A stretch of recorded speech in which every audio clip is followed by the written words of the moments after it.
We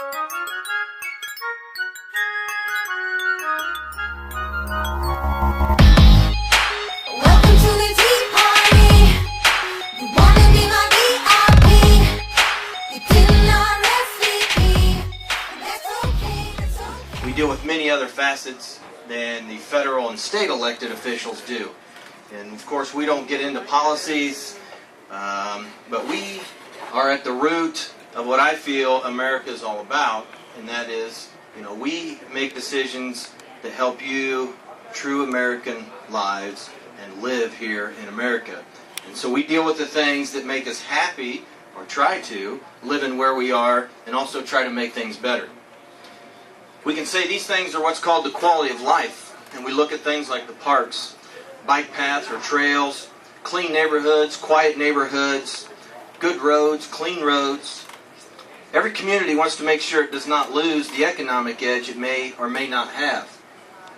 Although we are very fortunate with our great employers in our community, we constantly are striving to bring in more jobs to our community. In November of 2010, all Hoosiers voted, and nearly 75% of us, I myself, we agreed to place the property tax caps in the Constitution. How we stretch our dollars to maintain services, but also improve the services and make our community better. For starters, I feel sometimes we have to do the painful work of government efficiencies. Nobody likes to lose jobs, but when positions are not necessary in local levels, we have to make that decision. So we will also look at these efficiencies and how can Monticello make it happen. We are not going to replace that position. The problem with that, though, of course, with technology and automation, it costs you a little bit of money to get into that. So the return of investment may be a year or two down the line instead of a 20-year salary plus benefits, which is always going to be a portion of our budget. Another means that we're able to do maintain and improve services is to aggressively seek grant dollars for our community. I understand the concept that grant dollars are taxpayer dollars.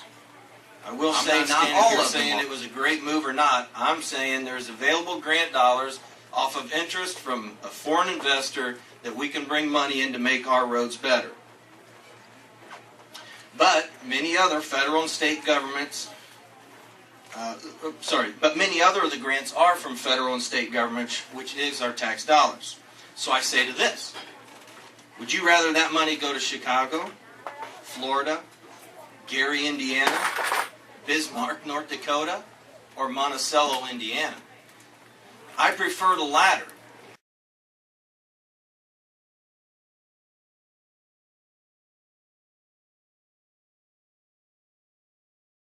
Congress stayed up late till 1 o'clock in the morning, 4 o'clock in the morning, 4:30 in the morning, debating 500 amendments to this piece of legislation. Over 100 of them were actually recorded votes, and they cut $61 billion worth of funding out of the annual discretionary budget for this current fiscal year.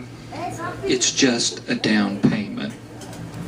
The Budget Committee is one that Todd serves on, and they're going to be taking up the budget in a serious way. If you remember, last year Congress did not pass a budget, and they haven't done that regularly. They're going to be very thoughtful about it. They're going to tackle entitlements, and they're going to need thoughtful conservatives with them. We've all seen what's gone on in Wisconsin the last couple of days, and if you just looked at the media, you'd probably think, well, that must be the way America feels. What's going on in Wisconsin? And I can tell you firsthand that the activity of the Tea Parties resulted in a tsunami election, and that kind of energy is going to be needed, because it's not just one election that's going to take care of this. You've got one House of Congress that's going to continue to pass very thoughtful, hard-hitting, conservative funding, make tough decisions, be called every name in the book. We're going to throw old people out on the street. We're going to starve children. Everything that you can imagine is going to be said. And just as energized as you were at the end of TARP, stimulus, omnibus spending, cap and trade, followed up with the healthcare debate. You need to be that energized when this Congress starts voting on tough legislation and cutting spending.